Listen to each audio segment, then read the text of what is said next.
जय माता दी मेरे प्यारे भाइयों। भारत त्योहारों का देश है।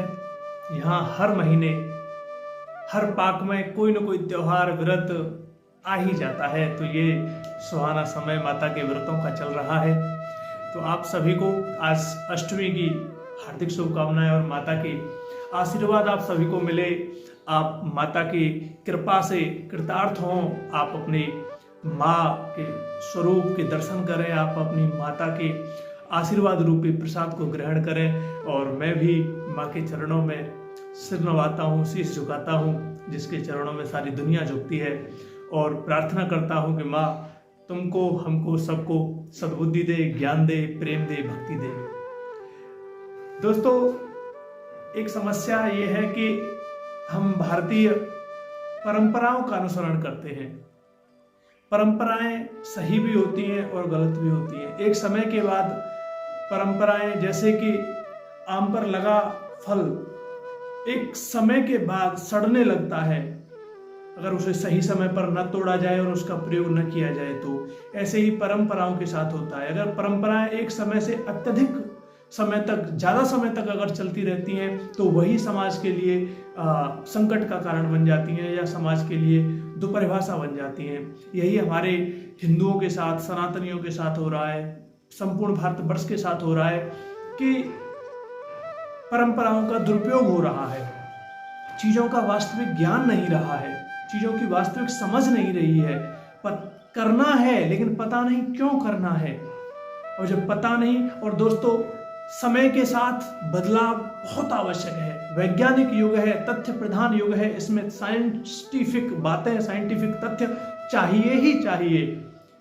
आप इनसे नजरअंदाज नहीं कर सकते। अब हम माँ के व्रत को ही लेते हैं। हमारी माँ, जिसने हजारों बार इस संसार को बचाया, दुष्टों से रक्षण किया। जब सुर अर्थात देवता भी हार जाते थे असुरों के सामने, तो माँ को अपनी शक्ति का प्रदर्शन करना पड़ता था। आज वही उसी समाज में, देखिए भाई, सीधी सी बात है, संसार तो प्रश्न उठाएगा, दुनिया तो प्रश्न चिन्ह लगाएगी। क्योंकि जब आपको सत्य नहीं पता और आप देखो, एक तरफ तो हम 9 दिन के लिए संपूर्ण ब्रह्मांड को स्त्री में मान लेते हैं, माता के जयकारे लगाते रहते हैं, माता की हर तरफ चर्चा करते हैं, व्रत करते हैं, लेकिन माता के उसी स्वरूप स्त्री को अपने घर में गाली देते हैं, अपने घर में उसे नौकरानी समझकर रखते हैं, अपने घर में उसके साथ ऐसे व्यवहार करते हैं कि जैसे इसका कोई अस्तित्व ही नहीं है। तो सामने वाला जो थोड़ा सा भी विवेक प्रधान पुरुष है, जो सामने वाला बुद्धिजीवी है, वो कैसे तुम लोगों की भक्ति पर विश्वास करे? कैसे वो माने कि माता का व्रत रखना सही है? क्योंकि करते कुछ है, आचरण कुछ है। जयकारा लगा देने से, घंटा हिला देने से कुछ नहीं होता, कुछ कभी होगा ही नहीं जब तक आचरण में न धर्म जिसे धारण किया जाए, जो धारण करने योग्य हो। आप जयकारे लगाते हैं, प्रार्थनाएं करते हैं, आरतियां करते हैं, जल चढ़ाते हैं, व्रत रखते हैं, स्त्री भी पुरुष भी, लेकिन स्त्री पुरुष के प्रति और पुरुष स्त्री के प्रति किस प्रकार का व्यवहार करता है, इसको भी तो देखना चाहिए। इसका भी तो बहुत विशेष महत्व है। देखो, माँ, हम स्त्रियों को बहुत कमजोर समझते हैं। स्त्रियां उस समय जब माता शरीर रूप में इस धरती पर थी, माँ काली के रूप में, माँ शेरावाली के रूप में, माँ जगदम्बा के रूप में, शैलपुत्री के रूप में, चंद्रघंटा के रूप में, तब भी वो स्त्री ही थी। और भगवान शिव जितने देवता आदि थे, आज आप उस चीज को छोड़िए कि वो थी नहीं थी, चिरकाल है, अनादि है, अनंत है, उस विषय पे बात नहीं कर रहे हैं। हम कह रहे हैं आज हम पूज रहे हैं, हमारी आंखों के सामने नहीं है तो नहीं है, उपस्थित नहीं है हमारे शरीर रूप से हमारे सामने, तो हम ये मान के चलते हैं कि एक समय ऐसा था जब माता ने इस पृथ्वी पर लीलाएं की थी। यही तो मान रहे हैं ना हम लोग, तुम भी, मैं भी, सब। आंखों के सामने तो बहुत कम लोगों के सामने है, अनुभूति तो बहुत कम भक्तों को हो रही है। तो हम ये मान के चलते हैं जब माता थी तब भी वो स्त्री रूप में ही थी, तब भी उनका अपमान किया जाता था। लेकिन माता ने वक्त वक्त पर, समय समय पर अपनी शक्ति का प्रदर्शन किया। मधुकैटभ जैसे दुष्टों को, महिषासुर जैसे दुष्टों को, रक्तबीज जैसे असुरों को, शुंभ निशुंभ जैसे महापापियों को, चंड मुंड जैसे नालायकों को, धूम्रलोचन जैसे असुरों का वध किया। एक स्त्री शरीर, सोच के देखो, ऐसे असुरों का जब नाश करे, जो भगवान शंकर नारायण विष्णु के द्वारा भी उनका नाश नहीं किया जा रहा है, तो उसका शरीर, उसकी मानसिक शक्ति कितनी विकराल रही होगी। आप सोच के देखिए, आज के समय में कोई स्त्री खली को परास्त कर दे, खली को रिंग में मार मार कर उसकी जान निकाल दे, उस स्त्री के अंदर कितना बल होगा, कितनी ताकत होगी, कितनी सामर्थ्य होगी। क्या वो पूजनीय नहीं होंगी? मैं तो आपके सामने जो बलि है उसी की बात कर रहा हूं, खली है। आप सोच के देखो, ऐसे राक्षस जिनसे शिव शंकर भी नहीं जीत पा रहे, उनको माता ने परास्त किया। रक्तबीज जैसा दुष्ट जिसने ब्रह्मांड को हिलाकर रख दिया, उसे मां काली ने परास्त किया, मां काली ने उसका वध किया। महिषासुर जैसे दुष्टों को माता काली ने मारा। दोस्तों, माता के स्वरूप को समझना चाहिए। सिर्फ माता के सामने जाकर और व्रत रख लेने से कुछ नहीं होने वाला। महत्व तो अपनी जगह पर है। माता का व्रत करना क्यों चाहिए, स्त्री हो या पुरुष हो? देखिए, पुरुषों जैसे भगवान राम का व्रत आता है, पुरुष भी करते हैं, स्त्री भी करती है। भगवान शंकर का व्रत आता है, पुरुष भी करते हैं, स्त्री भी करती है। भगवान कृष्ण की जन्माष्टमी आती है, पुरुष भी करते हैं, स्त्री भी व्रत करते हैं। महान संतों की पुण्यतिथि आती है, पुरुष भी करते हैं, स्त्री भी करते हैं। ऐसे माता का व्रत है, पुरुष भी कर रहे हैं, स्त्री भी कर रहे हैं। लेकिन करना क्यों चाहिए? क्या होता है व्रत करने से? क्या व्रत इसलिए करना चाहिए कि पुत्र प्राप्ति हो जाए, पुत्री प्राप्ति हो जाए, धन दौलत मिल जाए? दोस्तों, कुछ नहीं मिलता, कभी कहीं नहीं मिला किसी को भी। आप व्रत रहे और आपके संतान हो गई, तुक्का है और कुछ नहीं है। मिलता क्या है?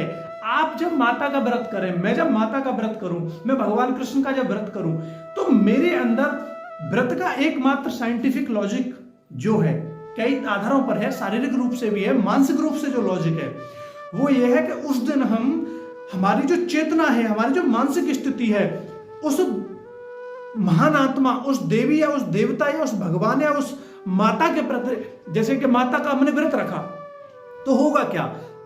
अगर हम मानसिक रूप से माता के जीवन को जिए कि माता ने कितनी ताकत अर्जित की, माता ने कितनी तपस्याएं की, हजारों वर्षों तक माता तपस्या करती थी, कितनी शक्ति थी, महिषासुर जैसे दुष्टों का वध कर दिया, आचरण कैसा था, माँ कैसे व्यवहार करती थी, माँ कैसे बोलती थी। स्त्री सीखें, पुरुष सीखें कि माता कैसी थी, माता नारायणी होती हैं। हर स्त्री के अंदर अगर वो है और मैं स्त्री का सम्मान नहीं कर रहा हूं, तो माता मुझसे कैसे प्रसन्न हो सकती है?